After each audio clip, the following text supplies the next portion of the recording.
Bismillahirrahmanirrahim. Assalamualaikum warahmatullahi wabarakatuh. Alhamdulillah wassalatu wassalamu ala Rasulillah wa ala alihi wa sahbihi wa man wala wa ba'du. Faya ibadallah usi nafsi wa iyyakum bitaqwallahi faqad fazal muttaqun fala tamutunna illa wa antum muslimun. Wa qala ta'ala ya ayyuhalladzina amanu taqullaha haqqa tuqatih wala tamutunna illa wa antum muslimun. Alhamdulillah, saudara-saudariku, kita berjumpa kembali untuk melanjutkan kajian kita dalam pembahasan fikih Ramadan bagian kedua dengan berniat kepada Allah Subhanahu wa taala menggali ilmu sebaik mungkin sebelum kita mengamalkannya di bulan Ramadan. Kita akan berlatih bersama. Sebelumnya saya ingin mengajak kita semua untuk tidak bosan berdoa, memohon rahmat Allah Subhanahu wa taala, memohon kekuatan, memohon kesehatan, dan terkhusus dalam situasi ini memohon kepada Allah mengangkat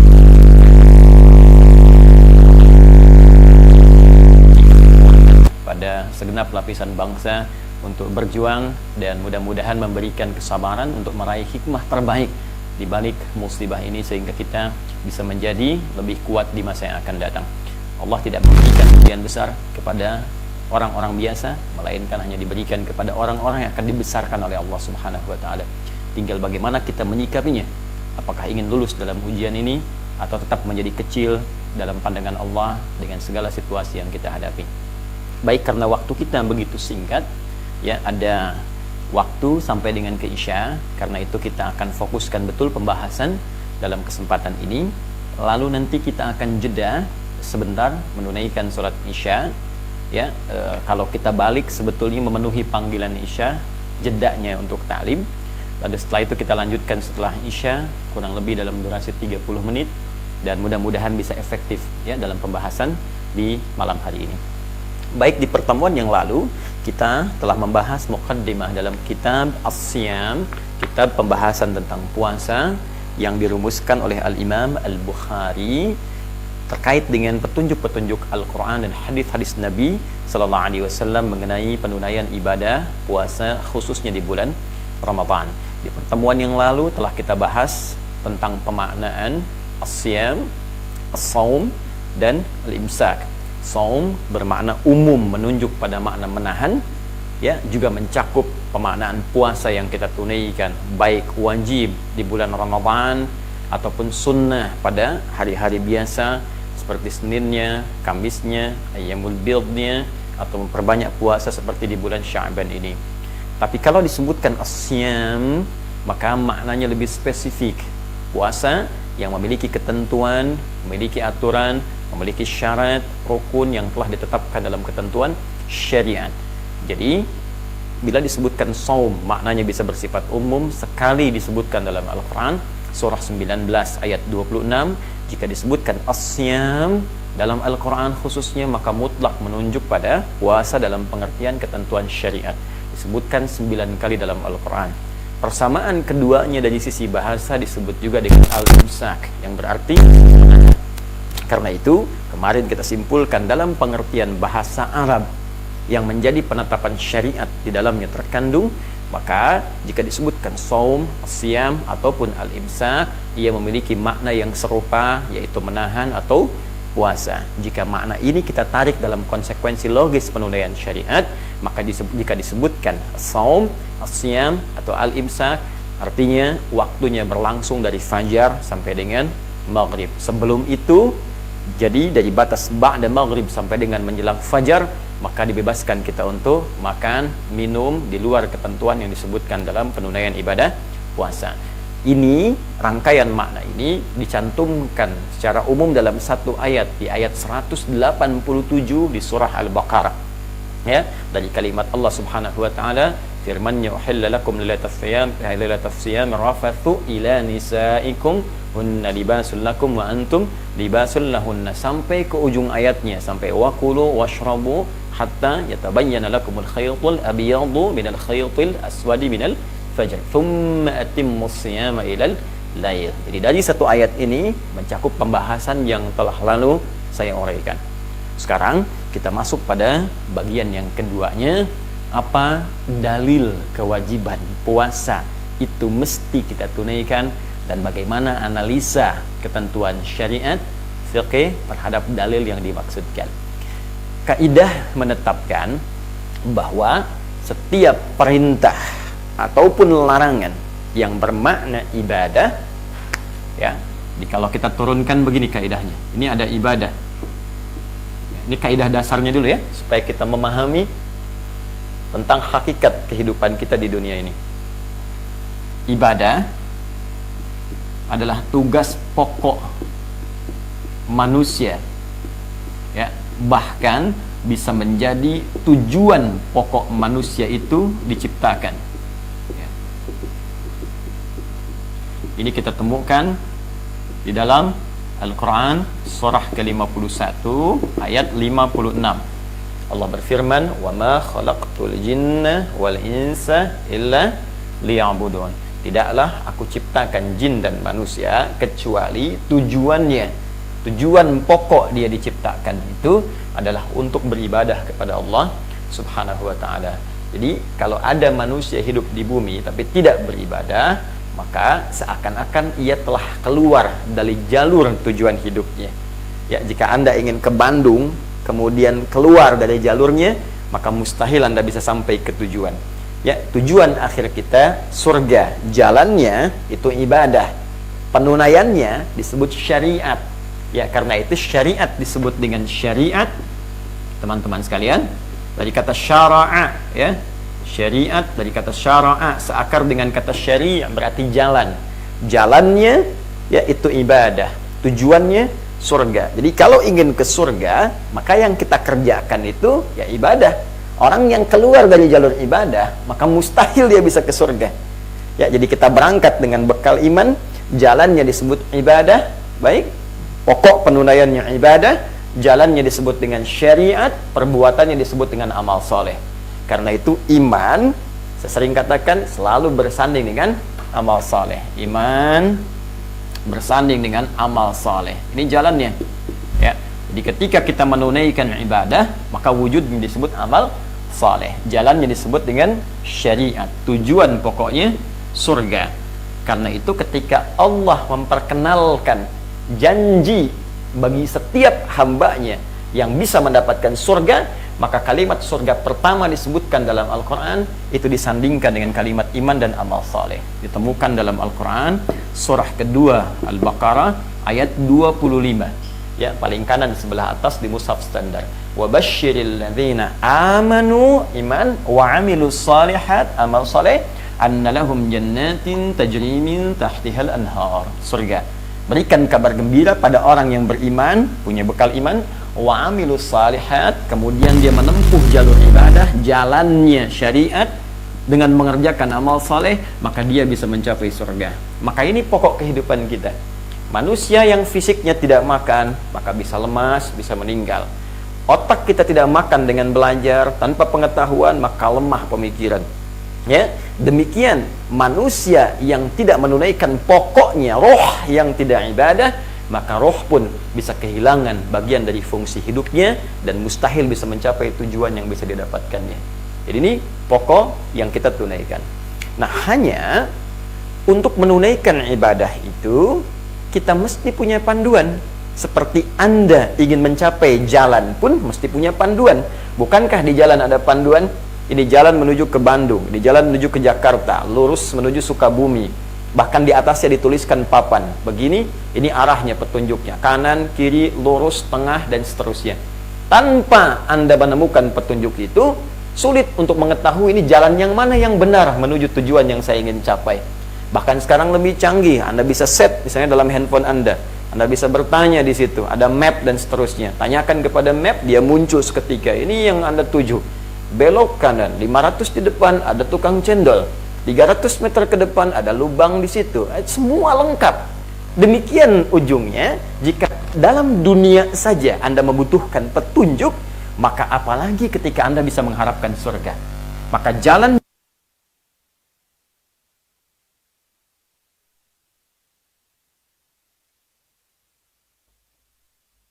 seperti apa? Petunjuk inilah yang disebut dengan dalil namanya. Ya, karena itu ad-dalil dalam bahasa Arab, dalil itu pun diartikan dengan petunjuk. Ya, petunjuk. Dalilul amal, dalil ya, petunjuk pekerjaan. Tuh. Ya, dalilul amal fil maktab, petunjuk pekerjaan di kantor ini. Dalil itu petunjuk. Jadi ketika Anda memiliki dalil, memiliki petunjuk, mudah sampai ke tujuan. Demikian jika Anda ingin menunaikan ibadah untuk mencapai surga yang didambakan, maka penunaian ibadah ini tak bisa sembarangan dikerjakan, mesti ada petunjuknya, mesti ada dalilnya.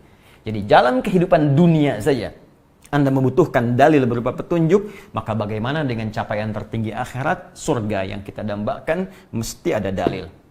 Nah, karena itu Allah Subhanahu wa taala dengan sifat Rahman dan Rahimnya, sayangnya yang bahkan melampaui murkanya, ya. Ya, inna rahmati wasi'at kulla syai. Sungguh rahmatku, kata Allah, melampaui segala hal, termasuk melampaui murkanya. Di sepanjang masih ada kesempatan, nyawa belum sampai di kerongkongan, mohon kepada Allah, kata Allah, saya ampuni engkau, saya ampuni engkau. Karena itu banyak orang salah di masa lalu, dia bertobat berubah menjadi orang saleh. Ya, jadi setiap manusia tidak ada yang sempurna. Pasti pernah berbuat satu hal yang kurang baik karena dorongan nafsunya. Nafsu ini yang menyebabkan dia berbuat salah, tapi rahmat Allah yang menarik dia untuk kembali saleh. Karena itu dicontohkan pada fitrah Nabi Adam dengan kemanusiaannya, berbuat salah ditunjukkan jalan taubat untuk kita anak cucunya supaya kembali menjadi saleh. Manusia salah, manusia tobat, kembali saleh. Setan salah, nggak mau tobat, maka tetap dia salah. Maka jika ada manusia pernah berbuat salah dan tidak mau tobat, perlu dipertanyakan, apakah hakikatnya dia manusia atau bukan. Baik, kita kembalikan ke sini. Karena rahmat Allah sangat tinggi, maka Allah menginginkan jangan tersesat kalian, jangan salah jalan, jangan keliru menempuh jalan ke surga. Setiap kalian yang ingin ke surga, ini saya berikan petunjuknya. Mudah bagi Allah mengatakan, silahkan kemana aja. Tapi Anda bisa salah jalan. Saya bisa keliru. Karena itu diturunkan petunjuk oleh Allah. Nih, ikuti panduan ini. Lakukan dengan baik sampai engkau ke tujuan dengan mulia. Karena itulah para ulama membuat hukum yang ketat tentang petunjuk ini. Supaya kita tidak salah arah dalam ibadah. Sampai ada ungkapan mengatakan, ad-dinu huwad dalil. Ad-dinu huwad dalil. Ad-din, semua ketentuan agama itu dalil, harus berdasarkan dalil, petunjuk supaya tidak salah dalam pengerjaannya. Nah, petunjuk yang paling utama tentunya langsung bersumber dari Allah Subhanahu wa taala dan bersumber dari Rasul yang diutus oleh Allah langsung untuk menyampaikan petunjuk itu. Yang bersumber dari Allah langsung, firman-Nya disebut Al-Qur'an.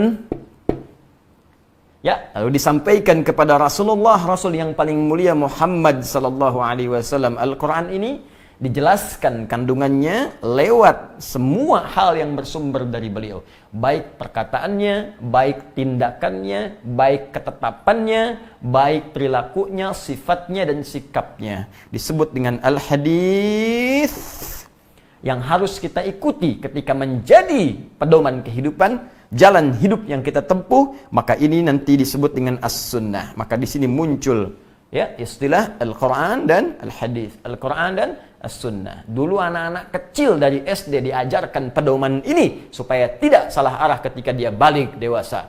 Maka ada pelajaran Al-Qur'an hadis. Al-Qur'an hadis. Sekarang cek anak SD sekarang apakah punya pelajaran ini lagi atau tidak. Orang tua kita sudah berpikir dari dulu, jangan sampai anak ini dewasanya punya persoalan. Karena itu anak-anak yang dididik sejak dulu di era-era masa lalu, Allahu Akbar, saya katakan demi Allah, dia akan punya pegangan minimal jadi baik dari masa depannya. Jadi kalau Anda kehilangan materi ini dari kekinian, bisa dilihat akibatnya dalam kehidupan karena akan berdampak pada aktivitas bumi yang kita pijak pada saat ini. Jadi ini Al-Quran, Al-Hadis, Al-Quran, As-Sunnah. Mengikuti ini langsung disebutkan oleh Allah dalam Al-Quran, surah ketiga Ali Imran, ayat ke-31. Qul in kuntum tuhibbunallaha fattabi'uni. Katakan Muhammad SAW, jika kalian mencintai Allah, maka ikuti semua apa yang dituntun oleh Nabi, maka engkau bisa jadi teladan, karena Nabi pun sifatnya adalah teladan. Demikian ditegaskan di Quran, surah ke-33, ayat 21. Laqad kana lakum fi rasulillahi uswatun hasanah. Dan mengambil ini, baik dari Al-Quran ataupun hadis Nabi sallallahu alaihi wasallam tak bisa sembarangan. Karena kita tidak bisa sampai langsung kepada Nabi, jarak kita sudah 15 abad. Nabi sudah wafat, fisiknya tidak ada di bumi sekarang, namun petunjuknya kekal abadi sampai dengan kita berpulang. Ya, karena kita tak bisa langsung mengambil pelajaran dari Nabi, maka kita mesti punya jalur yang tersambung kepada Nabi sallallahu alaihi wasallam. Jalur ini yang disebut dengan sanad, sampai Imam Muslim mengatakan babul isnad minad din. Bab belajar ilmu tersambung dengan sanad, bagian yang penting dari ad-din. Sanad apa yang dimaksudkan? Itu yang disebutkan Nabi dalam hadis riwayat Ibnu Majah, nomor hadis 233. Kalau buku Anda beda dengan saya kitabnya, maka cari yang riwayatnya sahabat Abu Darda radhiyallahu taala anhu, ya. Beliau menyampaikan anin Nabi sallallahu alaihi wasallam, "Man salaka tariqan yaltamisu fihi ilma, sahhalallahu lahu tariqan ilal jannah," sampai ke kalimat wa innal ulama'a warathatul anbiya. Dan sungguh para ulama itulah pewarisnya Nabi sallallahu alaihi wasallam. Itulah pewarisnya para nabi. Maka ulama mewariskan petunjuk-petunjuk Nabi. Wa innal anbiya lam yurithu dirhaman wala dinara. Dan sungguh para nabi itu tidak mewariskan dinar dan dirham, bukan harta dunia, walakinnahum warathul ilma. Tapi mereka mewariskan pengetahuan sebagai pedoman kehidupan. Jadi ambil Al-Quran, ambil hadis melalui keterangan para ulama. Nggak bisa kita jadi mufti sekaligus. Bukan baru baca terjemahan langsung memberikan fatwa. Bukan baru baca terjemahan langsung paham. Tidak. Mesti ada alim, mesti ada ulama yang memang spesial di bidangnya mempelajari dua sumber ulama ini, dua sumber utama ini. Maka ini ambil dari ulama. Nah, apa kaitan dengan Ramadan? Sekarang, karena kita akan menunaikan ibadah ini dalam hitungan hari ke depan, ini ibadah yang sangat istimewa, ibadah yang luar biasa, punya keutamaan yang tidak sama dengan hari-hari biasanya, maka mesti kita menunaikan ibadah ini dengan sempurna sesuai dengan petunjuk Allah dan Rasulnya semampu kita. Nah, karena kaidah ibadah mesti ada dalil, maka kita mesti mengetahui dalilnya dari Al-Quran, dalilnya dari hadis, dengan petunjuk ulama. Dari sini kita akan bacakan bagaimana ulama kita memberikan petunjuk dalil, ayat apa yang ditunjukkan tentang kewajiban puasa menurut para ulama, hadisnya bagaimana, itu yang akan kita baca. Dimohon izin saya terangkan dulu, saya mudah mengambil dari Al-Quran surah sekian, ayat sekian, dalilnya, hukumnya wajib, selesai. Tapi, ya, epistemologi adalah bagian yang sangat penting. Jadi nanti kerangka berpikir itu ada ontologi, ada epistemologi, ada aksiologi. Dasarnya pokoknya ontologinya apa? Epistemologinya, kerangka berpikirnya apa, sehingga mengetahui dengan jernih, oh ini maksudnya kita mengerjakan ini. Setelah paham maksudnya, baru aksinya, actionnya, aksiologinya. Ya, bagaimana menunaikan itu dengan sempurna. Nah sekarang, ya, sementara orang kekinian, ada yang mengerjakan ibadahnya, tapi nggak tahu dasarnya. Dampaknya apa? Satu, mungkin tidak khusyuk dalam ibadahnya. Ya, yang kedua juga tidak sempurna penunaian, kehilangan semangat, motivasi, kadang malas-malasan karena nggak paham tujuannya apa, sehingga tidak hadir motivasi di dalamnya. Baik, sekarang kita bacakan apa dalil yang menjadikan dasar ibadah puasa itu mesti kita tunaikan. Kita sekarang bacakan. Ya, Bismillahirrahmanirrahim. Babu jubi Shaumi Ramadan, bab tentang dasar kewajiban puasa Ramadan. Nah, ini Al-Imam Al-Bukhari sudah memberikan isyarat dan memberikan bocoran bab dasar kewajiban. Nah, ini menunjukkan puasa yang akan ditunaikan di bulan Ramadan tidak sama dengan puasa-puasa yang selainnya. Mungkin boleh jadi ia punya hukum yang berbeda. Puasa Senin, puasa Kamis, Ayyamil Bid, ya, puasa Daud misalnya. Itu berbeda. Yang ini, kata Al-Imam Al-Bukhari, hukumnya wajib. Baik, hukumnya apa? Wajib. Bab tentang dasar kewajiban. Baik. Dari mana dasar kewajiban ini didapatkan? Wa qaulullahi ta'ala, ya, dan adapun firman Allah Subhanahu wa taala berikut adalah dasar kewajiban yang dimaksudkan. Apa firman-Nya? Beliau menyampaikan Al-Qur'an surah Al-Baqarah ayat 183, ya, paling kiri sebelah atas di mushaf standar. A'udzubillahi minasyaitonirrajim. Ya ayyuhalladzina amanu kutiba alaikumussyam kama kutiba 'alal ladzina min qablikum la'allakum tattaqun. Baik, ini dasar yang pertama. Saya yakin teman-teman insyaallah sebagian besar sudah hafal ayat ini. Nah, sekarang kita akan kaji apa maksud spesifik di ayat ini sesuai dengan keterangan Al-Quran Al-Karim dan petunjuk syariat yang bisa kita lacak. Baik, saya mohon izin untuk menghapus dulu ya. Hitung sampai 10, tarik nafas ya. 1, 2, 3, sudah belum? 4, sudah belum? 5, jangan jauh-jauh sembunyinya ya. 6, 7, 8, 9, 10. Orang yang nggak ada semua, tinggal kamera. Baik, teman-teman, bismillah. Siap ya? Pertama, dalil tentang puasa Ramadan.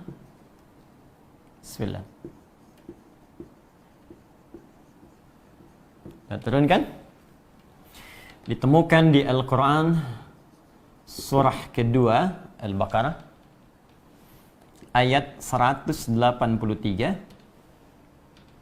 Isyaratnya menunjukkan makna wajib. Kalau sudah disebutkan dalil, berarti petunjuk ini menjadi hukum. Kalau kita turunkan begini, menjadi hukum. Ya. Jadi kalau nanti ada yang bertanya, apa hukumnya puasa Ramadan itu? Maka Anda bisa jawab, hukumnya wajib. Tahu dari mana kewajiban ini? Kembalikan dasarnya dalam Al-Quran surah kedua Al-Baqarah ayat 183. Paham? Baik. Yuk, sekarang kita bacakan. Ayat ini dibuka dengan kalimat yang sangat indah. Ya ayyuhalladzina amanu. Ladzina amanu. Ya.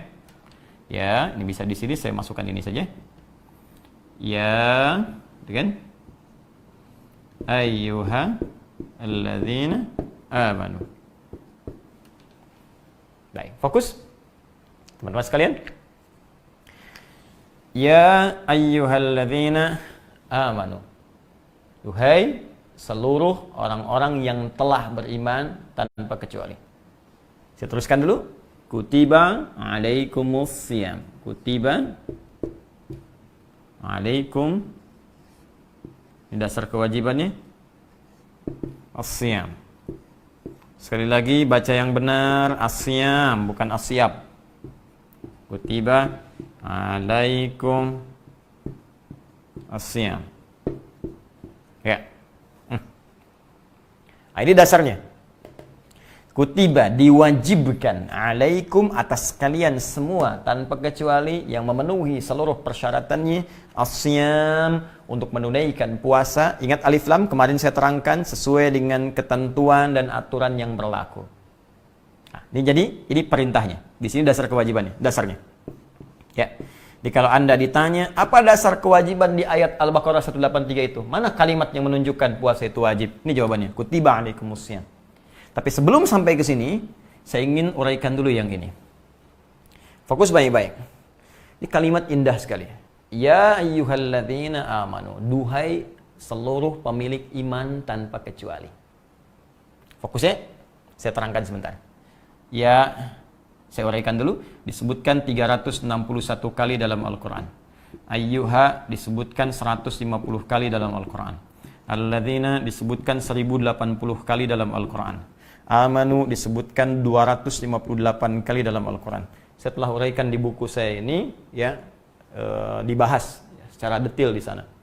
Ini telah saya cek juga, ya, termasuk saya merujuk kepada Mu'jam, kepada Qamus Al-Fadhil Quran, juga mengecek di kalimat-kalimat Quran.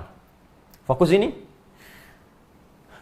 Apa yang penting dari yang saya uraikan ini? Perhatikan baik-baik. Ya ini disebut harfun nida, huruf panggilan. Ya. Untuk memanggil. Tapi ingat, di dalam bahasa Arab itu setidaknya ada 14 huruf yang bisa digunakan untuk memanggil. Ada a, ada aya, ada wa, ada ya, dan seterusnya. Ada 14 huruf. Kalau Anda belajar ilmu nahwu, Anda akan temukan uraian ini. Ya. Tapi menariknya dalam Al-Qur'an, dari 14 ini yang digunakan hanya ya. Saya sampai meneliti 5 tahun kurang lebih. Bolak-balik, dilihat 1, 2, 3, ya saja. Ternyata huruf ya ini dalam gramatikal bahasa Arab itu huruf panggilan yang paling komprehensif, huruf panggilan yang paling fleksibel, huruf panggilan yang paling sempurna. Kenapa? A hanya memanggil dekat saja, nidaul qarib. Aya memanggil jauh saja. Wa memanggil untuk minta tolong. Ya mencakup semuanya. Nidaul qarib, nidaul mutawassit, nidaul ba'id. Paham? Tidak. Nidaul qarib memanggil yang dekat. Tuh. Nidaul mutawassit memanggil yang jarak menengah. Nidaul ba'id memanggil orang yang jauh jaraknya, jarak jauh. Ya. Ada orang dekat depan saya, ya. Namanya misalnya Ahmad. Saya panggil ya Sayyid Ahmad. Hei Tuan Ahmad. Yang menengah misalnya Al-Hasan. Ya, ya Sayyid Al-Hasan. Hei Tuan Hasan. Yang jauh Al-Husain misalnya. Ya Sayyid Al-Husain. Hei Tuan Husain misalnya. Jauh. Dekat, menengah, jauh. Kita bisa panggil dengan satu huruf saja. Baik. Jika Anda ingin menguatkan panggilan ini, ya, dan menerangkan secara umum yang dipanggilnya, maka sebutkan munadanya. Munada itu yang diserunya. Baik ya. Apa kalimatnya? Ditambahkan dulu dengan ayu di sini, lalu diberikan ha tanbih. Ayyuha. Jika disatukan, perhatikan baik-baik, ayyuha ini menunjukkan makna taukid yang menguatkan, haknya tanbih. Jadi ini, kalimat ini seakan-akan memberikan kepada kita gambaran tentang penguat panggilan ini.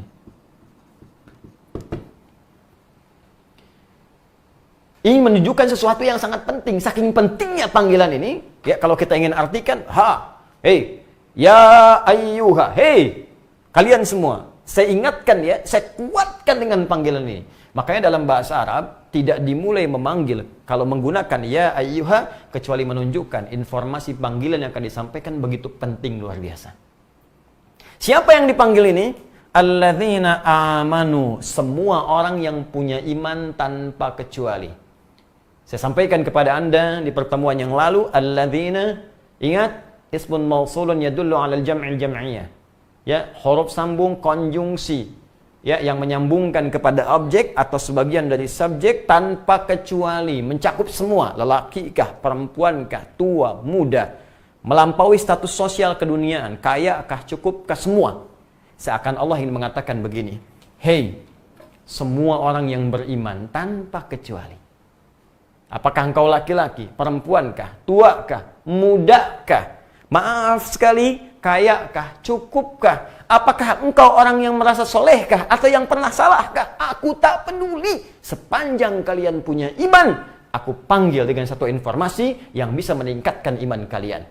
Maka disebut dengan huruf ya, seakan Allah ingin mengatakan begini, hei, kalian yang telah punya iman, baik sedang imannya kuat sehingga merasa dekat denganku. Bukankah orang yang imannya kuat dekat dengan Allah sehingga sering mengerjakan amal soleh, belum dipanggil sholat subuh sudah siap-siap bangun bahkan sebelum azan? Ada yang biasa tengah-tengah, ketika dipanggil azan baru dia bangun, ya kan? Ada yang jauh karena sering berbuat maksiat, sudah lewat subuh belum bangun juga, mau zuhur belum ingat subuh. Kata Allah, aku tidak peduli.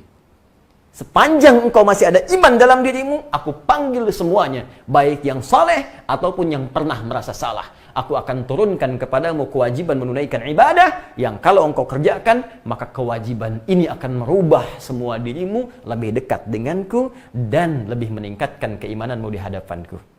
Inilah makna ya ayyuhalladzina amanu. Karena panggilannya sifatnya umum, karena itu saat awal puasa, ini kan dipanggil nih untuk menunaikan di awal puasa. Ayo. Karena panggilan pembukanya menggunakan huruf ya disandingkan dengan kata iman, karena itu jangan kaget, fitrahnya langsung melekat pada diri kita. Karena Allah yang jamin fitrah melekat.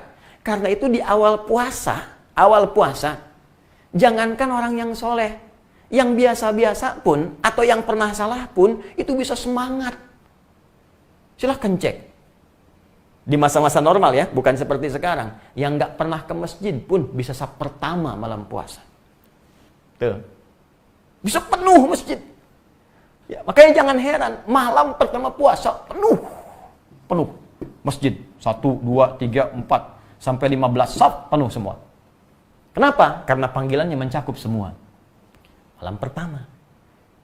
Cuma nanti kita akan lihat, ada orang yang sudah diberikan kenikmatan oleh Allah, ada yang mempertahankannya, ada yang kemudian mulai melepaskannya, ada yang hilang sama sekali. Karena itu jangan heran nanti di pertengahan sampai ke ujung Ramadan mulai muncul kemajuan. Maju safnya. 15 jadi 14, 13, 12, tinggal satu saf lagi dan seterusnya. Nah, ini gambaran pertama.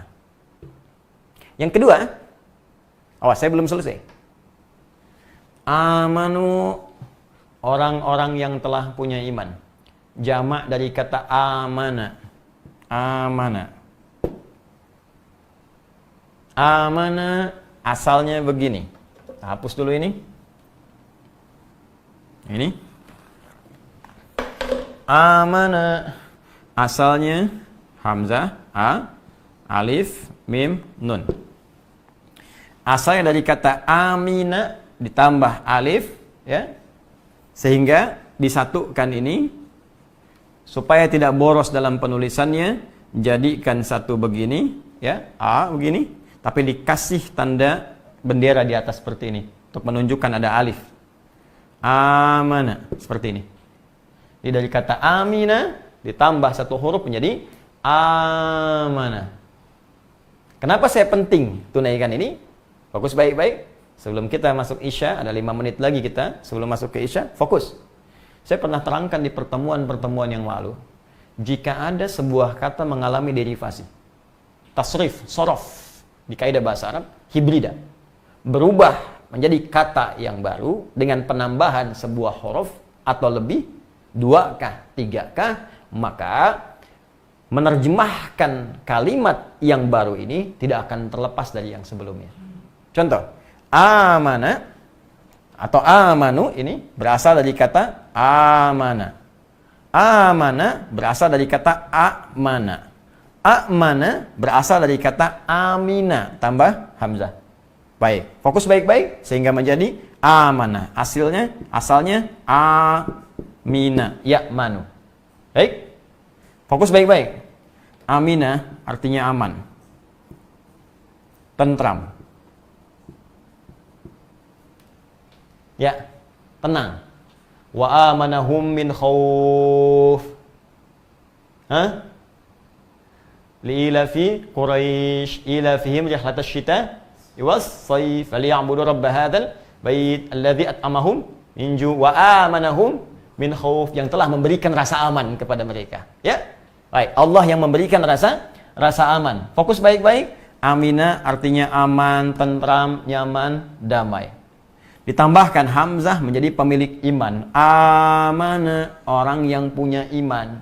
Jamaknya tambah waw dan alif di ujungnya. Amanu, orang-orang yang punya iman. Laki-laki, perempuan, tua muda, dan sebagainya.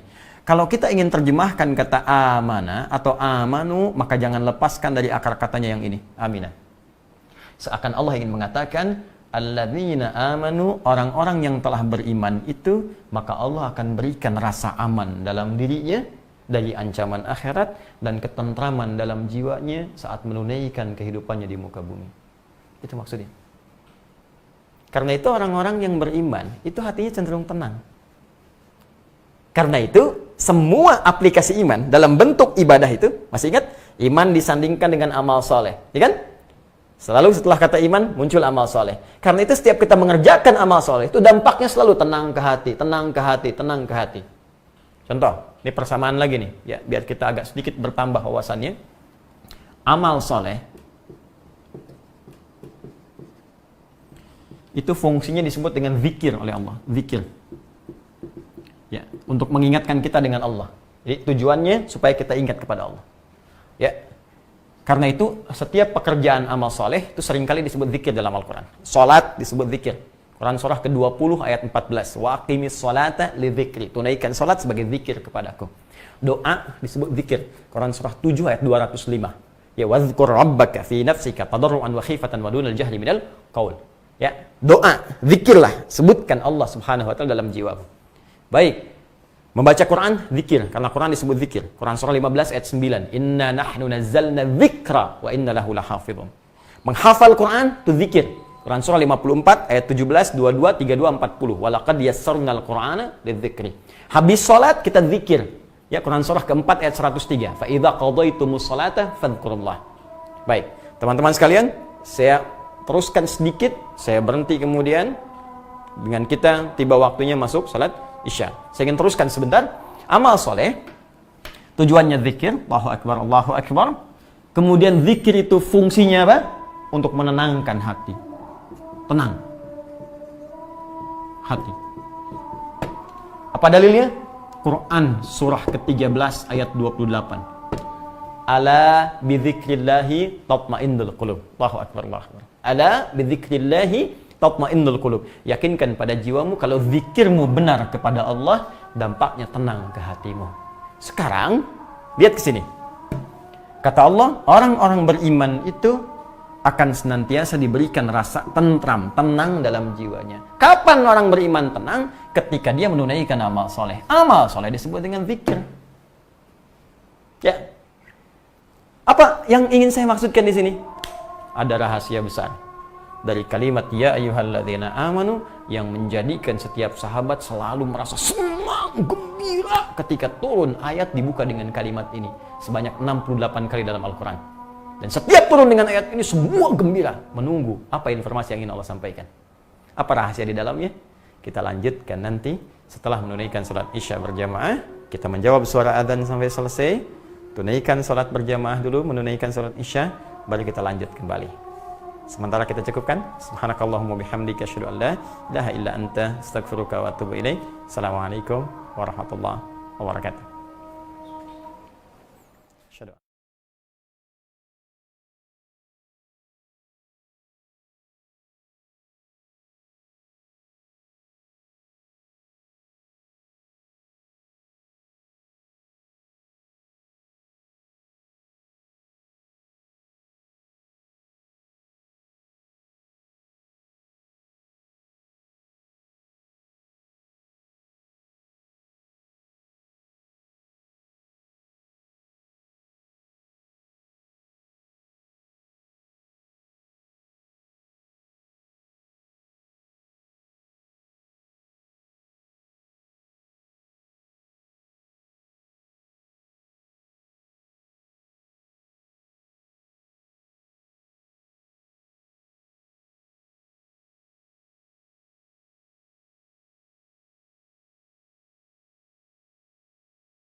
Ya, bismillah, assalamualaikum warahmatullahi wabarakatuh. Teman-teman dimanapun Anda berada, alhamdulillah tadi malam setelah kita ta'lim ada beberapa permintaan yang masuk dari rumah sakit di Indonesia supaya kita bisa kirimkan khususnya APD ya, alat pelindung diri dalam menangani pasien baik suspek ataupun yang juga positif misalnya di COVID-19. Ini langsung kita respon. Setelah kita sudah mendata daftarnya di setiap barang yang ada di kita maksimalkan langsung hari ini kita akan kirimkan ya. Setiap kita ada kita kirimkan. Insya Allah hari ini kita akan kirim ke 10 ya rumah sakit dulu yang sudah masuk ke kita. Nanti kita akan susulkan puskesmas. Kita juga alhamdulillah, teman-teman, apa ini? Ini APD sama itu ya, face shield ya. Ya, 2. Nah, ini di belakang ya, ini sembako baru sampai, kita terima dan sebagian sudah kita kirimkan ya, kepada masyarakat yang membutuhkan, juga khususnya beberapa bagian yang terdampak dengan COVID-19. Ada beberapa pertanyaan dari kawan-kawan, bila ingin ikut berkontribusi, karena ini cukup banyak juga yang bertanya. Sebetulnya kita coba punya prinsip, apa yang kita punya itu yang kita maksimalkan.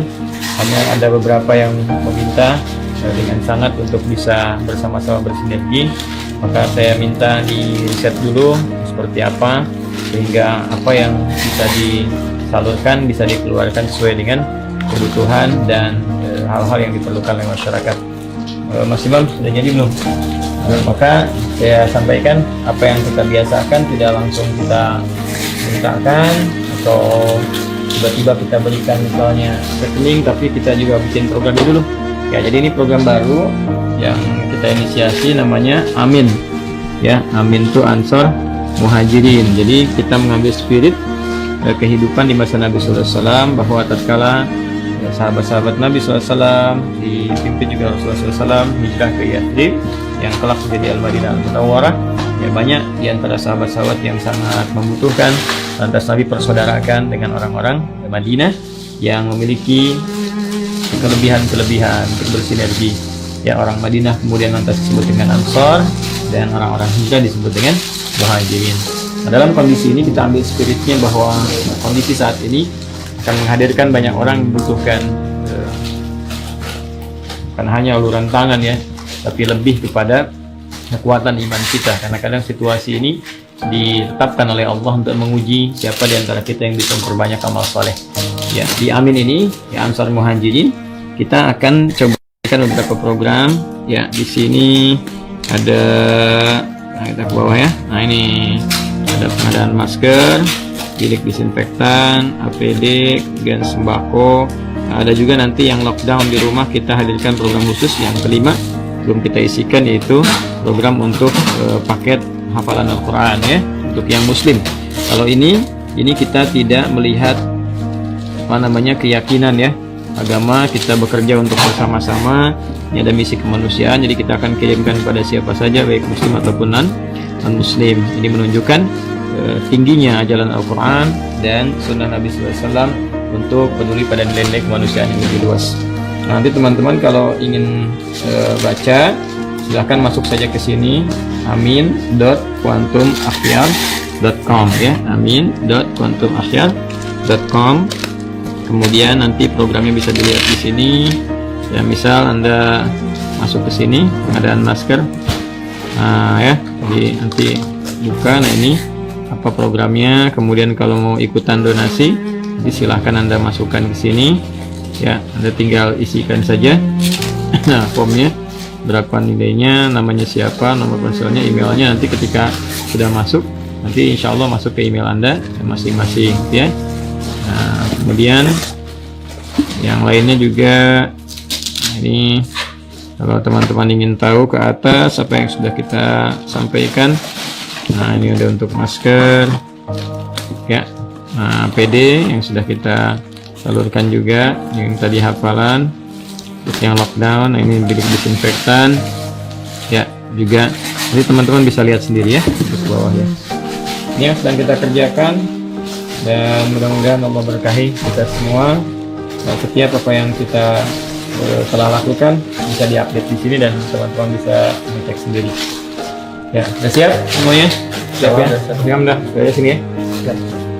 Baik, mohon izin kita ingin teruskan kembali supaya bisa cepat dikirim, sehingga teman-teman kita di Rumah Sakit Rumah Sakit, nakes, dan juga beberapa yang membutuhkan sinergi dengan kita semua bisa segera mendapatkan apa yang mereka sedang tunggu saat ini. Ya, Adi Hidayat dengan kawan-kawan di Quantum Afyar Institute yang bekerja untuk beribadah karena Allah Subhanahu wa Ta'ala, menebar nilai kasih untuk semua manusia. Mudah-mudahan Allah diberikan kepada kita dan segera mengangkat COVID-19 yang sekarang sedang kita hadapi. Akhirnya sebelum Ramadan.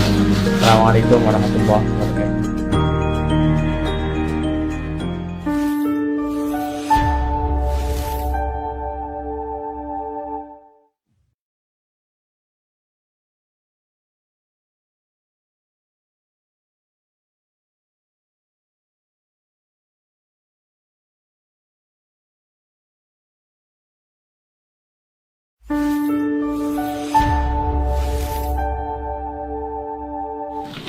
Ya, bismillah, assalamualaikum warahmatullahi wabarakatuh.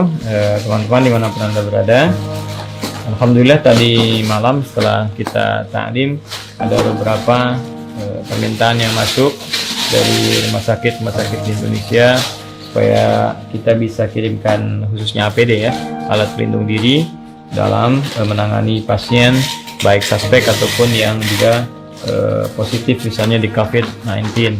Ini langsung kita respon setelah kita sudah mendata daftarnya di setiap barang yang ada di kita maksimalkan langsung hari ini kita akan kirimkan ya. Setiap kita kirimkan, kita kirimkan. Insyaallah hari ini kita akan kirim ke 10 ya rumah sakit dulu yang sudah masuk ke kita. Nanti kita akan susulkan puskesmas. Kita juga alhamdulillah teman-teman apa ini APD sama itu ya, face shield ya. Ya, 2. Nah, ini di belakang ya, ini sembako baru sampai kita terima dan sebagian sudah kita kirimkan ya, kepada masyarakat yang membutuhkan, juga khususnya beberapa bagian yang terdampak dengan COVID-19.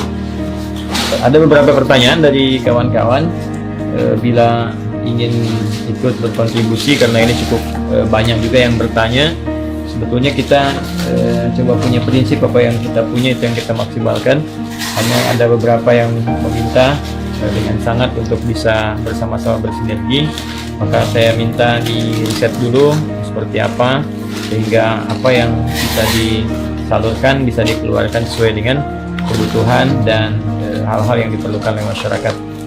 Mas Imam sudah jadi belum?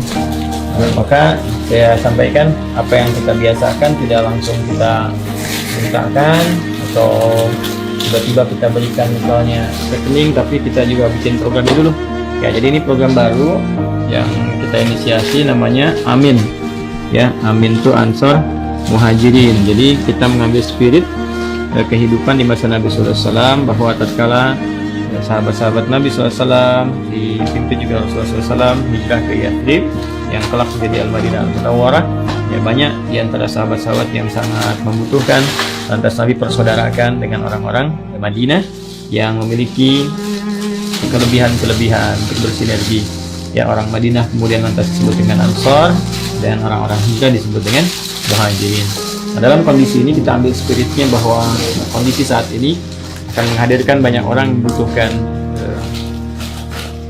bukan hanya uluran tangan ya, tapi lebih kepada kekuatan iman kita, karena kadang situasi ini ditetapkan oleh Allah untuk menguji siapa di antara kita yang bisa memperbanyak amal soleh ya. Di Amin ini ya, Ansar Muhajirin, kita akan coba hadirkan beberapa program ya. Di sini ada, nah kita ke bawah ya. Nah ini ada pengadaan masker, bilik disinfektan, APD, kemudian sembako. Nah, ada juga nanti yang lockdown di rumah, kita hadirkan program khusus yang kelima belum kita isikan, yaitu program untuk paket hafalan Al-Quran ya, untuk yang muslim. Kalau ini kita tidak melihat keyakinan ya, agama. Kita bekerja untuk bersama-sama, ini ada misi kemanusiaan, jadi kita akan kirimkan kepada siapa saja, baik muslim ataupun non muslim. Ini menunjukkan tingginya ajaran Al-Quran dan sunnah Nabi SAW untuk peduli pada nilai-nilai kemanusiaan yang lebih luas. Nanti teman-teman kalau ingin baca, silahkan masuk saja ke sini, amin.quantumafyal.com ya, amin.quantumafyal.com. Kemudian nanti programnya bisa dilihat di sini ya. Misal Anda masuk ke sini, pengadaan masker, ya, jadi nanti buka. Nah ini apa programnya. Kemudian kalau mau ikutan donasi, jadi silahkan Anda masukkan ke sini ya. Anda tinggal isikan saja nah formnya, berapa nilainya, namanya siapa, nomor ponselnya, emailnya. Nanti ketika sudah masuk, nanti insya Allah masuk ke email Anda masing-masing ya. Nah, kemudian Yang lainnya juga ini, kalau teman-teman ingin tahu ke atas apa yang sudah kita sampaikan.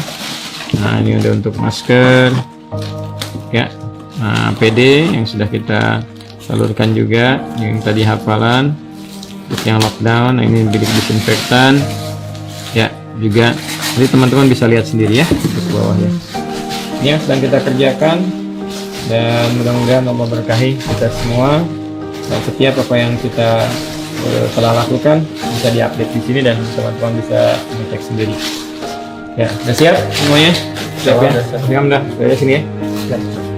Baik, mohon izin kita ingin teruskan kembali supaya bisa cepat selesai, sehingga teman-teman kita di Rumah Sakit Rumah Sakit dan nakes dan juga beberapa yang membutuhkan sinergi dengan kita semua bisa segera mendapatkan apa yang mereka sedang tunggu saat ini.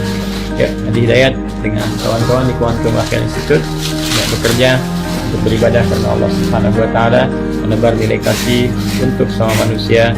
Mudah-mudahan Allah memberikan kepada kita dan segera mengangkat COVID-19 yang sekarang sedang kita hadapi, khususnya sebelum Ramadan.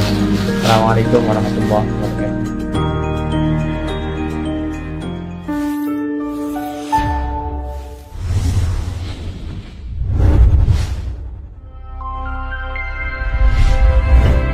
Bismillahirrahmanirrahim. Assalamualaikum warahmatullahi wabarakatuh.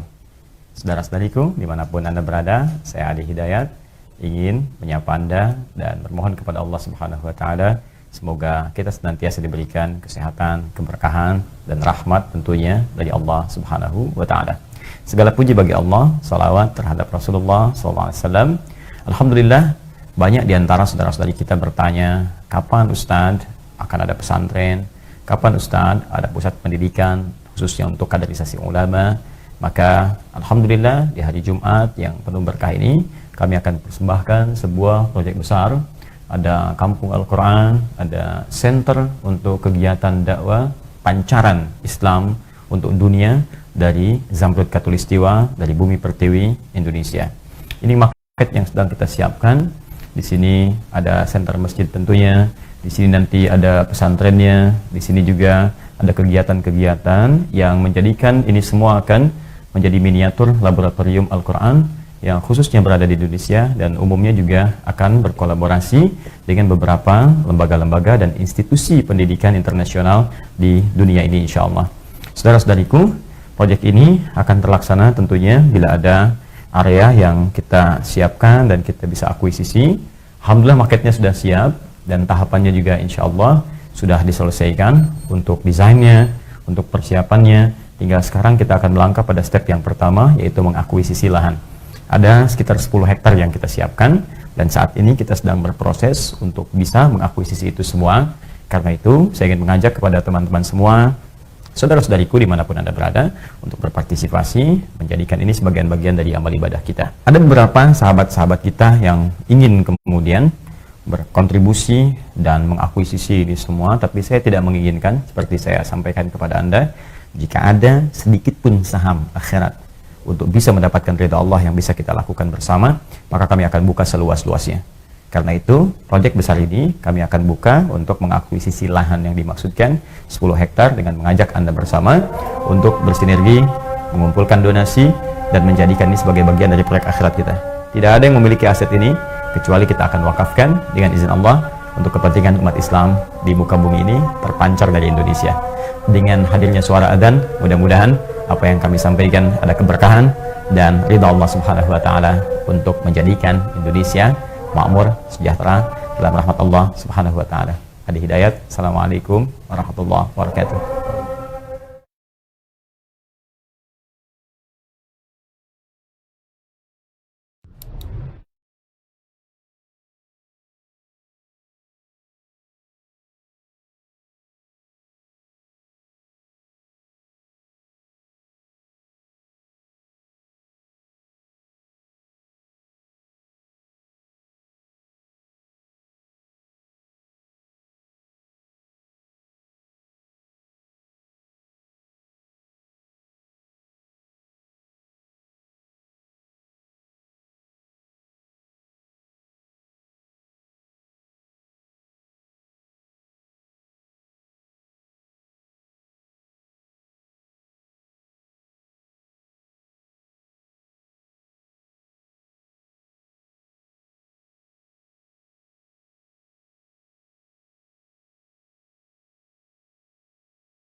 Bismillahirrahmanirrahim. Assalamualaikum warahmatullahi wabarakatuh. Alhamdulillah, wassalatu wassalamu ala rasulillah wa ala alihi wa sahbihi wa man wala ba'du. Saudara-saudariku, kita telah menunaikan salat Isya berjamaah. Semoga salat kita diterima oleh Allah Subhanahu wa taala. Walaupun tak sempat menunaikan di masjid, tapi tidak juga harus menghentikan sifat jamaah dari salat yang kita tunaikan. Ya, mungkin di rumah Anda ada anak, ada istri, kan? Maka kerjakan secara bersama-sama sehingga nilainya berubah dari sendirian jadi berjamaah.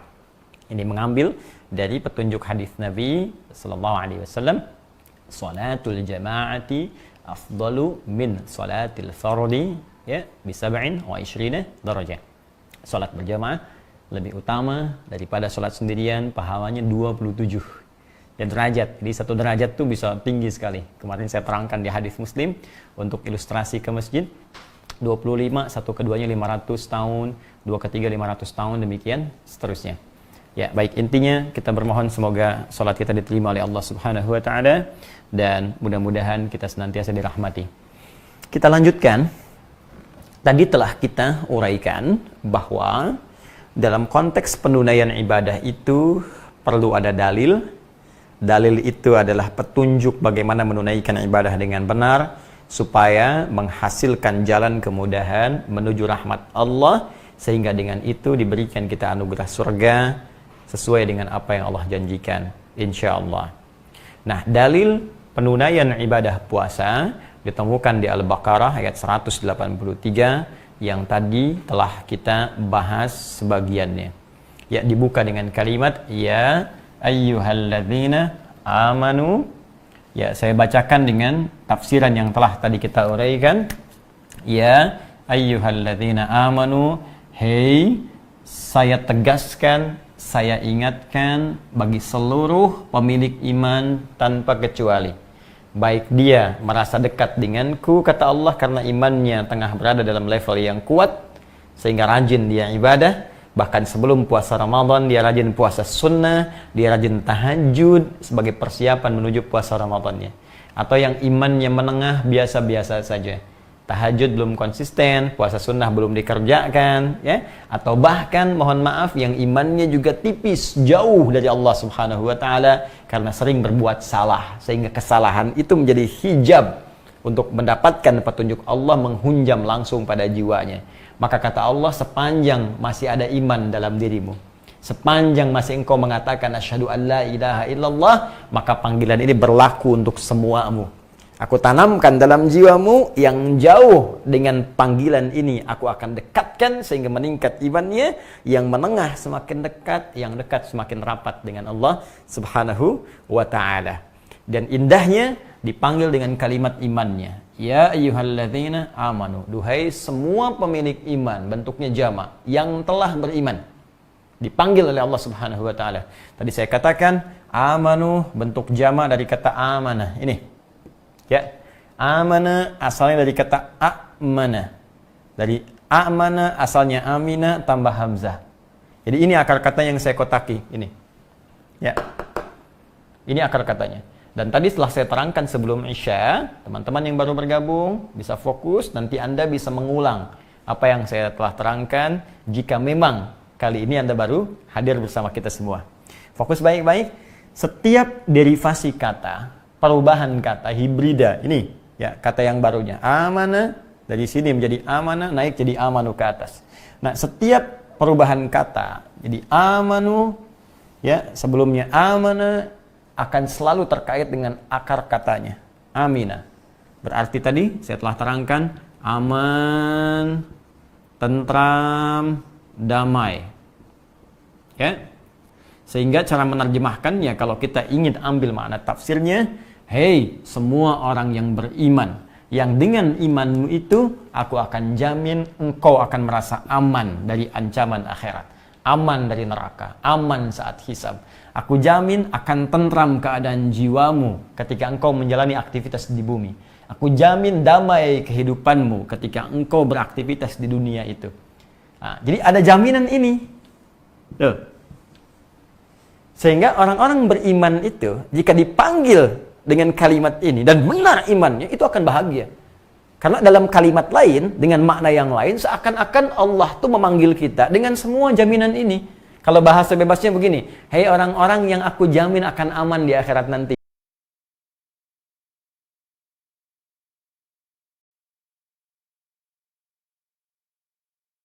Ya.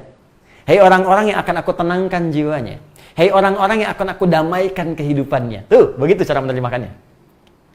Jadi, pantas, wajar, kalau para sahabat dulu, jika ada ayat turun dengan pembuka kalimat iman, semua gembira. Ya, karena yang dipanggil itu ini, yang mereka pahami, jaminannya. Makanya saya sering sampaikan dalam setiap tuturan ceramah taklim yang saya uraikan, ketika kita akan menerima perintah apapun, entah itu ibadah atau bahkan informasi, maka mesti tahu hakikatnya dulu, tujuannya dulu. Barusan sholat, ada perintah. Jadi sebelum kita menunaikan sholat, pahami dulu apa sih hakikat sholat ini. Apa sih hikmahnya? Kalau Anda tahu dengan sholat bisa mendapatkan bahagia, sukses, bahasa Arabnya falah. Ya, dengan sholat bisa tenang, dengan sholat dikabulkan. Karena itu ketika mendengar panggilan sholat, Anda akan memahami dengan semua keistimewaan tadi. Allahu Akbar, panggilan sholat. Bukan sekedar ibadah, tapi Anda akan pahami dengan panggilan kebahagiaan, panggilan jaminan kesuksesan, panggilan ketenangan, panggilan jawaban dari doa. Bukankah setiap kita punya kebutuhan yang ingin dimohonkan? Sekarang tiba waktunya. Ginilah. Anda disampaikan di perusahaan, sekarang tiba waktunya gajian, yang mau minta apa saja dikabulkan. Demi Allah saya katakan, kalau panggilan sekarang 7:30 disampaikan, bahkan dibatasi, datang cuma sampai jam 8, telat dikit ditutup. Anda berangkat sekarang juga. Anda berangkat sekarang juga. Sekarang panggilan datang dari Rabbul Alamin, yang punya segalanya, yang maha. Yang tak ada tandingannya, yang selalu sudah berjanji, kalau sudah berjanji akan selalu ditepati. Innallaha la yukhliful mi'ad. Allah yang berjanji, Allah pasti menetapi. Beda dengan manusia. Kau yang berjanji, kau yang mengingkari. Ya, kau yang memulai, kau yang mengakhiri. Allah beda. Ya, kembalikan ke sini. Nah, jadi membaca kalimat ini mesti seperti ini. Ya. Tapi iman, teorinya, kita bahas di pertemuan lalu, iman, teorinya butuh pembuktian. Karena iman itu pekerjaan hati. Ingat lagi taklim saya yang sebelumnya. Pembuktiannya iman itu muncul lewat amal soleh. Ya. Yang wujudnya berupa ibadah. Tadi itu. Dalam tuntunan syariat. Ya, karena itu, saya tegaskan lagi, setiap ada kata iman seringkali disandingkan dengan amal soleh. Wal 'asr, innal insana lafi khusr, illa alladhina amanu wa 'amilus salihat. Karena itu, amal soleh ini akan menjadi jalan bagaimana cara kita meningkatkan iman supaya semakin merasa tentram, semakin merasa damai, semakin merasa aman. Jadi kalau iman kita ingin memberikan pengaruh ketenangan pada jiwa, perbanyak amal solehnya. Ini jalannya. Ya, itu poinnya. Dan amal soleh ini seringkali disebut dengan zikir dalam Al-Quran. Tadi sebelum Isya saya sebutkan. Ya, sholat amal soleh disebut zikir. Masih ingat? Quran surah 20 ayat 14. Doa disebut zikir. Quran surah 7 ayat 205. Kita ba'da sholat barusan tadi berzikir. Quran surah 4 ayat 103. Fa idza qadaytumus sholata fadhkurullah. Baca Quran, Qurannya disebut zikir. Quran surah 15 ayat 9. Murajaah menghafal disebut zikir. Quran surah 54 ayat 17, 22, 32, 40. Semua. Dan fungsi zikir sekali lagi menenangkan kepada hati. Tuh persamaannya. Amal soleh sama dengan zikir. Zikir memberikan rasa tentram. Tentramnya di mana? Di tempat iman. Tempat iman di mana? Di hati. Ala bidzikrillah tatmainnul qulub. Karena itu, nah ini yang ingin saya sampaikan tadi. Ketika para sahabat dipanggil dengan kalimat ya ayyuhalladzina amanu, hei orang-orang yang punya iman, yang ingin merasa aman di akhirat, yang ingin tentram hidupnya, ingin damai keadaannya, maka mereka langsung datang. Wah, senang sekali. Dan mereka menunggu sesuatu. Apa yang mereka tunggu? Amalan apa yang sekarang Allah perintahkan kepada kami supaya kami mendapatkan jaminan aman, tentram dan damai itu. Maka ditunggulah amal solehnya. Maka setiap turun kalimat ya ayyuhalladzina amanu, mereka menunggu. Ini perintah apa yang turun? Larangan apa yang turun? Karena itu ketika muncul perintahnya, langsung keluar di lisan mereka, sami'na wa ata'na. Kami siap, kami dengar, kami taat. Karena mereka tahu dengan menunaikan itu, imannya semakin kuat dan ini mudah untuk diraih dengan cepat. Itu cara berpikirnya. Ini landasan berpikirnya di sini. Ya. Nah, karena itulah ketika turun Al-Baqarah, Quran surah kedua, ayat 183, dibuka dengan kalimat ini, maka mereka nunggu-nunggu. Ya ayyuhalladzina amanu sami'na wa ata'na, siap ya Allah. Apa yang diperintahkan? Maka turun, kutiba alaikumusiyam. Diwajibkan bagimu mulai saat ini untuk menunaikan puasa. Puasa bisa meningkatkan imanmu, sehingga kamu akan cenderung merasa aman, cenderung merasa tentram, merasa damai. Makanya saat Ramadan itu, suasana tuh enak banget. Coba lihat. Dan berkahnya luas. Jangankan muslim, non-muslim pun mendapatkan keberkahan Ramadan itu. Berkahnya dapat. Sama-sama dapat ketenangannya. Tugas Pak Polisi jadi berkurang karena kriminalitas menurun. Kedamaian hadir, keberkahan materi muncul. Orang butuh kurma, orang butuh pakaian, butuh kolak, butuh macam-macam. Semua bisa jualan. Jangankan yang muslim, non-muslim pun ikut jualan. Masya Allah, semua berkahnya dapat. Dan itu 2 hari lagi. Sebentar lagi. Kita tidak tahu apakah kita mendapatkan Ramadan itu tahun ini atau tidak. Ya. Di depan kita, teman-teman sekalian, gerbangnya akan dibuka sebentar lagi. Apakah sudah bahagia hati kita menyambutnya? Ya. Karena begini. Orang-orang yang dikabarkan, nih di depan kamu saya bukan ya. Nih dapat hadiah nih, ada mobil, ada motor, kamu tinggal masuk aja. Tapi nanti waktunya 2 hari lagi. Maka demi Allah, Anda pasti akan menyiapkan itu. Rasa gembira semakin memuncak. Di depan kita ada ampunan dosa dari semua dosa yang pernah kita kerjakan. Di depan kita ada peningkatan amalan. Di depan kita ada kasih sayang Allah. Di depan kita ada kedamaian. Di depan kita ada rahmat. Di depan kita ada semua kemuliaan yang Allah janjikan berkumpul. Maka kita butuh persiapan. Maka hal yang pertama kita lakukan, sami'na wa ata'na. Kita siap menyambut itu seperti orang-orang dulu menyambutnya. Maka kata Allah, kutiba alaikumusiyam, diwajibkan atas kalian menunaikan puasa. Saya telah jelaskan ini. Ya, bukan puasa biasa, alif lam, kata asyam, puasa yang punya aturan tertentu, punya ketentuannya, maka pelajari dulu setiap aturan dan ketentuan ini supaya kalian benar puasanya. Kemudian kewajibannya diungkapkan dengan kata kutiba. Jadi di Al-Quran itu begitu. Di Al-Quran itu ada furidha, ya. Baik, hati-hati. Jadi ungkapan kewajiban itu banyak. Ada langsung bentuknya dengan kewajiban, dengan furidha misalnya, dengan kataba, bentuk majhulnya atau pasifnya kutiba. Ada yang tidak menggunakan kata spesifik wajib, tapi langsung perintahkan. Katakan Muhammad, kerjakan nih, tinggalkan nih, ada dengan lamul amri. Ya, misalnya yang sering saya sampaikan, ya, dalam beberapa kesempatan ada kalimat-kalimat yang langsung disampaikan oleh Allah dengan menggunakan kata perintah. Qul wallahu ahad. Katakan Muhammad pada mereka, perintah. Wallahu ahad, bagi orang-orang beriman, Tuhannya hanya Allah yang layak untuk disembah. Itu tauhid kita. Ya, dan banyak nanti kalimat-kalimat lainnya yang berisi perintah kepada kita mengerjakan sesuatu, tinggalkan. Aufu bil uqud, ya ayyuhalladzina amanu aufu bil uqud. Tepati janjimu, itu perintah. Karena itu ketika ada bentuknya perintah, maka hukumnya nanti dalam kaidah usul fikih menjadi wajib. Al-aslu fil amri lil wujub hatta yadulla dalilu ala khilafi. Asal dari satu perintah adalah satu kewajiban hukumnya sepanjang belum ada dalil yang bisa menurunkan level wajib itu pindah kepada hukum lain baik sunnah, mubah atau bahkan makruh dan yang lainnya. Ya, itu nanti pembahasan di usul fikih untuk membentuk kaidah-kaidah dalam fikih. Saya teruskan dulu. Nah, kalau ditemukan kata kutiba, ini akarnya kata kataba. Bentuknya aktif. Yang ini bentuknya pasif. Perhatikan sebentar, saya ingin berbagi dulu tentang ilmu bahasanya. Jika ada bentuk aktif dalam struktur bahasa, subjeknya umumnya disebutkan. Misal, saya makan nasi, subjeknya saya, makan predikat, nasinya objek di bahasa Indonesia. Ya kan? Bisa lagi misalnya, ya, Asep minum susu. Asepnya subjek, minumnya predikat, susunya objek. Baik ya? Nah, tapi kalau kita demikian alihkan ke bahasa Arab, memiliki makna yang aktif, struktur yang aktif, kataba, maka subjek pun muncul, sama dengan bahasa Indonesia. Misalnya, ini kalau kita turunkan bentuk aktifnya, jadi begini, kataba. Ya, telah mewajibkan. Siapa yang mewajibkan? Allah. Ini fa'ilnya, subjeknya. Allahu. Ya, fi'il, fa'il. Fi'lun madhi. Ya, i'rabnya fi'lun madhi mabniun 'alal fathi. Ya, Awas hati-hati. Fi'lun madhi mabniun 'alal fathi. Kemudian yang ini fa'il. Fa'ilun li fi'li kataba marfu'un wa lamatu raf'i dhammatun zahiratun fi akhirih.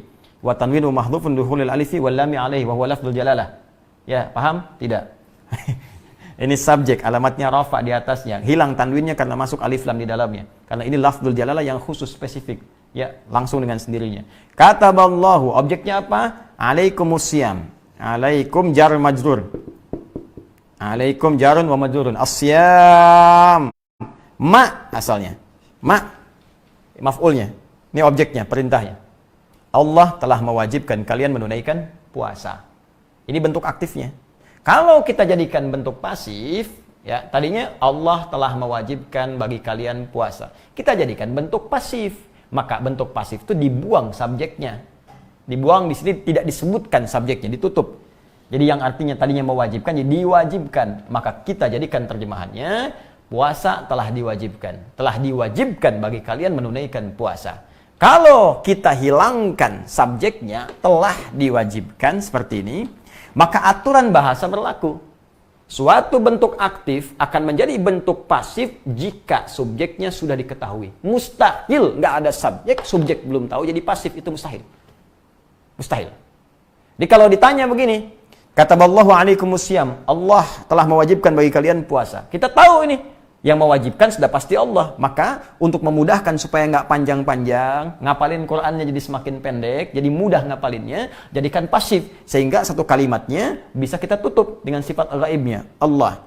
Ganti kataba jadi kutiba. Kutiba. Allahnya kemudian ditutup, alaikumusiyam. Telah diwajibkan bagi kalian menunaikan puasa. Siapa yang mewajibkan ini? Allah. Kenapa kalimat Allahnya dibuang? Karena sudah tahu yang mewajibkan itu pasti Allah. Jelas? Ini dalam struktur bahasa. Kalau kita tarik ke makna tafsir, kenapa di sini kalimatnya jadi bentuk pasif kutiba bukan kataba? Karena orang-orang beriman itu sudah pasti yakin setiap ada kewajiban pasti dari Allah. Dan untuk menegaskan ini bukan rekayasa Nabi Muhammad, mereka sudah yakin. Ini karena imannya kuat, jadi mereka tahu kalau Nabi Muhammad menyampaikan, ini bukan rekayasa Muhammad, ini pasti Allah yang perintahkan. Karena itu nggak disebutkan Allahnya pun sudah yakin kepada Allah. Walau tak tampak dalam pandangan, walau tak disebutkan lafadznya, yakin kalau perintah disebutkan Nabi pasti bersumber dari Allah Subhanahu wa taala. Ini menunjukkan tingkat kekuatan iman. Jadi kalau masih ada yang menyoal, kenapa mesti sholat? Siapa yang perintahkan sholat? Ini menunjukkan imannya rendah. Orang yang imannya kuat, Allahu Akbar, Allahu Akbar. Azan berkumandang, tiba perintah nih, saya sholat. Semakin kuat lagi, belum azan, sudah tahu Allah sebentar lagi perintahkan. Padahal azannya belum disebutkan. Ini menunjukkan tingkat kekuatan iman. Demikian cara memahaminya. Jadi yang pertama, Allah ingin terangkan kepada kita, hei, kalian puasalah. Tingkatkan iman kalian seperti orang-orang dulu pun ditingkatkan imannya. Bahkan sebelum aku sebutkan, mereka telah yakin bahwa aku akan perintahkan. Kedua, kata kutiba berasal dari kata kataba, seakar dengan kata kitab, yaitu sesuatu yang rapi, sempurna, tidak ada celah. Karena itu sekarang kitab diartikan dengan buku, terjemahannya buku. Kenapa buku disebut dengan kitab? Karena buku berisi tulisan yang sempurna dari awal sampai akhir. Bukan potongan artikel, sesuatu yang telah diedit, ada daftar isi, ada mukaddimah sebelumnya, ada transliterasi, dan seterusnya sampai ujungnya penutup, bahkan sampai daftar pustaka, disebut dengan buku.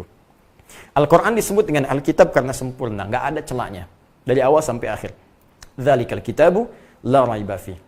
Nah, kata dasarnya itu kataba. Bentuk pasifnya itu kutiba. Jika ada kewajiban disebutkan dengan menggunakan kata kutiba, jadi menunjukkan kewajiban itu sifatnya sempurna, kemudian berisi perintah yang sistematis, hukumnya sistematis, aturannya sudah spesifik. Seperti buku yang tersistematika dengan baik. Nggak mungkin mukaddimah di akhir, nggak mungkin daftar isi di tengah-tengah. Pasti di depan. Nih kata pengantar, nih kapur sirih, 2 kapur sirih, 3 kapur sirih, bikin sirih sebanyak-banyaknya. Yang pasti di depan. Ya. Setelah itu daftar isi, setelah itu ini, itu baru ke isi, baru ke kesimpulan, daftar pustaka. Glosarium setelahnya.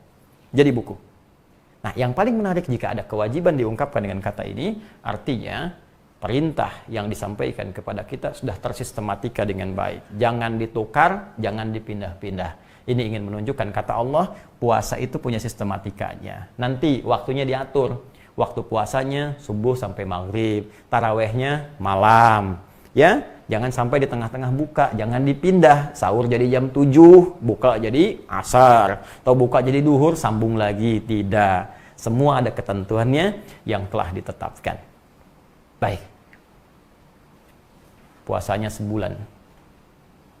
Ya Allah, berat ya Allah.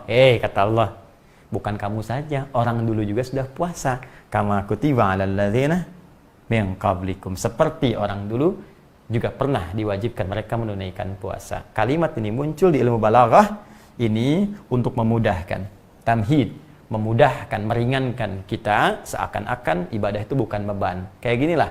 Anda saya katakan misalnya, tolong bikin tesis ya. Bikin tulisan 200 halaman. Aduh Ustaz, kebanyakan. Dulu juga saya sampaikan pada jamaah sebelumnya. Mereka bahkan saya bilang 300 halaman ya. Mereka sanggup. Kalau mereka bisa, kenapa kamu tidak? Makannya sama, nasi juga. Minumnya air juga. Mereka bisa, kamu tidak. Semangat. Maka ketika Anda mendengar ini pernah ditunaikan oleh orang sebelum Anda menjadi semangat dan ingin menyusul mereka lebih baik dibandingkan mereka. Maka seakan-akan Allah kompetisikan kita. Ada kompetitor nih disebutnya. Begini cara berpikirnya. Kalau ingin maju, jadikan kompetitor. Ya, Korea dulu jadikan Jepang kompetitor. Di setiap Jepang bikin sesuatu, Korea lagi nyusul. Korea lagi nyusul. Akhirnya sekarang jadi bagus levelnya. Ya, perusahaan juga begitu, mesti ada kompetitornya. Kalau ingin maju, jadikan kompetitor. Perusahaan besarnya. Maka susul. Jadi. Ibadah juga begitu. Kalau Anda ingin kesolehannya meningkat, bikin kompetitor. Lihat si fulan, ini puasanya bagus, kejar. Ini hafalannya bagus, ingin jadi seperti itu. Demikian kata Allah, kalau orang dulu pernah menunaikan, kamu mesti lebih baik. Sekarang Anda bertanya, Allah, ya Allah, ya Allah, kalau saya bisa tunaikan lebih baik dari orang dulu, apa yang saya dapatkan? Sudah tahu, Anda pasti akan lihat, la'allakum tattaqun, supaya kamu meningkat takwanya. Jadi pertanyaannya, apakah semua orang puasa bisa takwa? Apa jaminan supaya bisa takwa? Seperti apa cara kita mendapatkannya? Itu yang akan kita bahas esok hari insyaAllah dalam Fiqh Ramadan bagian ketiga. Dan insyaAllah saya akan live di siang hari. Ya, kemungkinan ba'da zuhur insyaAllah, karena sorenya sudah ada nanti sidang itsbat untuk melihat hilal. Dan kemungkinan besar malam Jumat itu akan ditetapkan. Ya, dan sangat besar kemungkinan akan dimulai puasanya itu hari Jumat bertepatan dengan 24 April seperti yang saya sampaikan, karena konjungsi ijtima terjadi sekitar jam 9 ya, sampai ke maghrib ketinggian hilal sudah di atas 3 derajat ya, 3 derajat 53 menit ya, 9 detik kurang lebih demikian. Maka itu sudah di atas standar yang ditetapkan oleh pemerintah, yaitu 2 derajat. Kemungkinan malamnya kita akan mulai tarawih, karena itu saya akan sempurnakan siang harinya supaya sore persiapan dulu, malamnya kita bisa ibadah.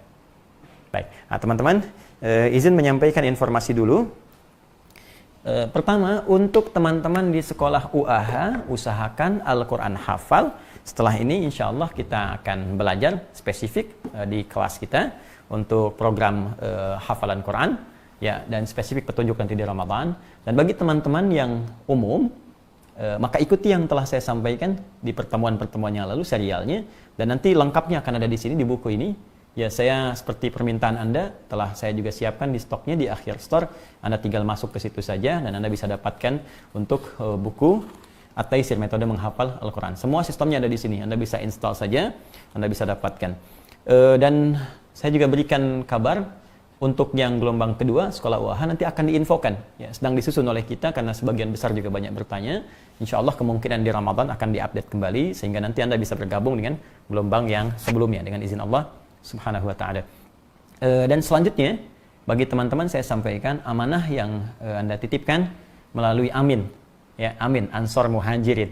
Yang Anda klik amin.quantumakhir.com. Di situ ada turunan-turunan.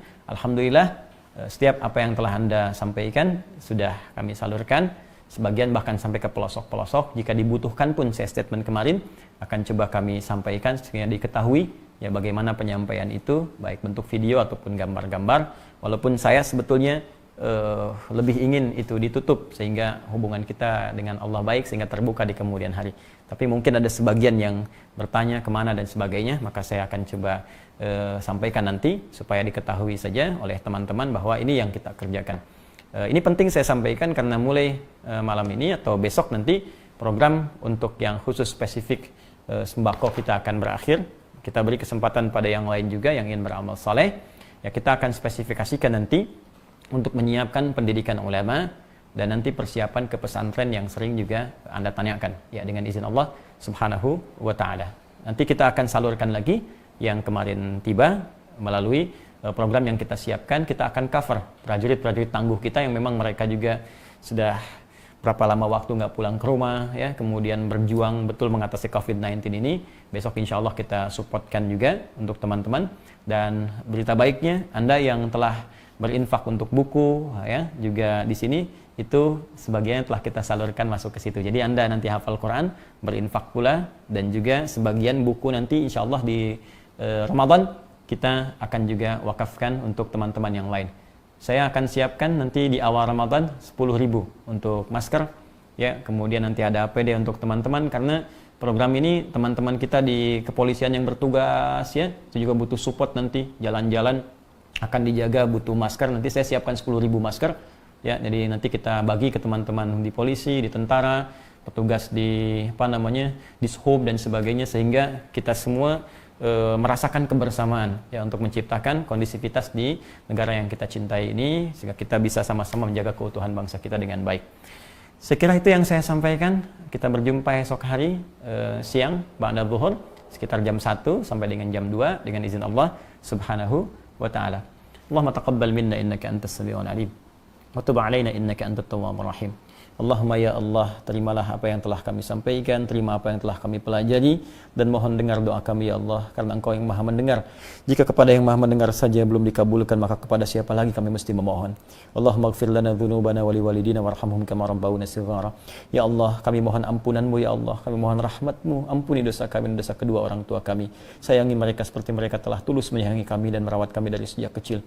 Allahumma ya arhamar rahimin, idza kana wahidan minhuma ya Allah aw kilahuma lam yakuna ma'ana ya arhamar rahimin farhamhum waghfir lahum dhunubahum wa nawwir quburahum ya arhamar rahimin waj'al quburahum raudatan min riyadil jannah. Ya Allah, jika satu di antara kedua orang tua kami atau keduanya sedang tidak bersama kami saat ini, telah mendahului kami, maka mohon ya Allah ampuni mereka, rahmati mereka, anugerahkan cahaya ke alam kubur mereka ya Allah, jadikan kuburan mereka ya Allah satu di antara taman-taman surga. Wa alhiqna ma'ahum ya Allah bis-salihin ma'al ladzina amta 'alaihim minan nabiyyin was-siddiqin wasyuhada'i was-salihin wa hasuna ulaika rafiqa. Dan mohon sertakan kami ya Allah dengan kedua orang tua kami, himpun kami kembali ya Allah dengan keluarga kami beserta orang-orang saleh, orang-orang baik, orang-orang jujur, terutama bersama Rasulullah sallallahu alaihi wasallam. Allahumma ahillahu 'alaina bil yumni wal iman was salamati wal islam rabbi wa rabbuka Allah. Ya Allah, mohon hadirkan awal Ramadan kepada kami dengan penuh ketenangan, ketenteraman, kedamaian, kekuatan iman. Sehatkan kami ya Arhamar Rahimin. Hilangkan wabah penyakit dari kami ya Rahmanir Rahim. Berikan kekuatan Islam ya Allah. Engkau Tuhan kami ya Arhamar Rahimin. Engkau Tuhan kami ya Arhamar Rahimin. Engkau yang merawat kami. Engkau yang memberikan segala kebutuhan dan menyehatkan kami. Allahumma hfadz biladana Indonesia. Wahid sufufana wa jannibna minat tafruqah. Ya Allah, mohon jaga negeri kami tercinta Indonesia. Satukan kami ya Allah. Satukan kami ya Allah. Dan tolong tanamkan ya Allah pada siapapun anak bangsa ini dalam jiwa mereka ya Allah, tanamkan pada jiwa mereka ya Allah nilai-nilai kebaikan, jauhkan ya Allah dari sifat-sifat buruk, hilangkan sifat munafik, hilangkan sifat-sifat tamak ya Arhamar Rahimin, jauhkan kami dari perpecahan, tanamkan kecintaan kepada bangsa yang telah Engkau titipkan kepada kami ya Allah, yang Engkau akan hisab kami saat kembali kepadamu ya Arhamar Rahimin. Allahumma Rabbana Allahumma Rabbana atina fid dunya hasanah fil akhirati hasanah wa qina adzabannar. Ya Allah, anugerahkan kami segala kebaikan di dunia ini yang mampu ya Allah kami dapatkan, dan kemuliaan di akhirat yang mampu kami raih, dan jauhkan kami dari segala murka yang bisa menghadirkan neraka-Mu. Allahumma rahmataka ya Allah, Allahumma inna rahmataka wasi'at kulla syai. Ya Allah, sungguh rahmat-Mu melampaui segala hal, maka dengan rahmat-Mu ya Arhamar Rahim, tanamkan kedamaian dalam jiwa kami, hilangkan wabah ini ya Allah, berikan kami kenikmatan untuk bisa ibadah di masjid, berikan kami kekuatan untuk bisa memakmurkan masjid. Kami rindu ya Allah untuk beribadah dengan baik. Ampuni dosa kami ya Allah, jika memang wabah ini Engkau hadirkan karena dosa-dosa kami, karena maksiat kami. Maka berikan hidayah pada pelaku maksiat untuk bertobat ya Allah. Dan mohon ampuni dosa-dosa kami yang kadang dipandang baik oleh manusia, padahal mungkin kami buruk dalam pandangan-Mu. Tubna ilaika ya arhamar rahimin. Allahumma bifadlika subhana rabbika rabbil izzati amma yasifun. Wa sallallahu ala nabiyyikal karim Sayyidina Muhammadin wa ala alihi wa sahbihi ummati wa dhurriyyati ila yaumiddin. Subhanakallahumma wa bihamdika asyhadu an la ilaha illa anta astaghfiruka wa atubu ilaik. Walhamdulillahi rabbil alamin. Demikian saudara-saudariku, semoga Allah ampuni kita, sayangi kita. Saya Adi Hidayat. Assalamualaikum warahmatullahi wabarakatuh.